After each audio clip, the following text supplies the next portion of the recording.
what we have found is that biopharma companies are extraordinarily good at mapping the customer journey or the patient journey. And they've been doing this for decades, right? What is the experience that your customers have throughout the journey? What they're terrible at, or really don't ever attempt, is mapping the expectations that people have at every stage of the journey. So they can tell you, well, this is what's happening, but they can't tell you, is that meeting or expectations or not. So step one is just map it, right? And you can see, these are just real examples here. They're wildly different when you map the delta between expectations and experiences. And so this is looking at, I think, it's cut off on the bottom there. There's something like 40 different disease states and across sort of the standardized journey. The journeys are relatively the same: information gathering, self-diagnosis, talking to doctors, et cetera, et cetera, et cetera.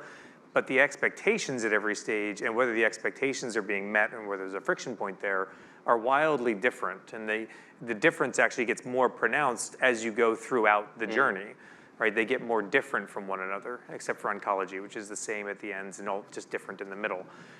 And so what we say is, step one, you need to understand what you're working with, right? So identify the friction points. And now you can get a lot more precise about what problem are we solving here. Is this a commercial problem? Like, you know what? They're right. We're not meeting their expectations, and this should be a better experience.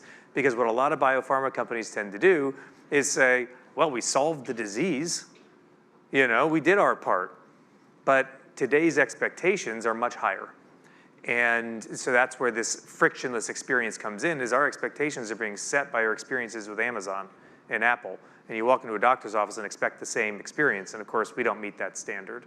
How much of it is, you mentioned Amazon and Apple, not as regulated as the pharmaceutical space. Nope. So how much of this is a symptom of the regulatory apparatus that just is, this is the nature of the sector? You can easily point to other, analogs, like financial services, also heavily regulated, and yet you can move whatever amount of money you need to with like a swipe on your phone, right?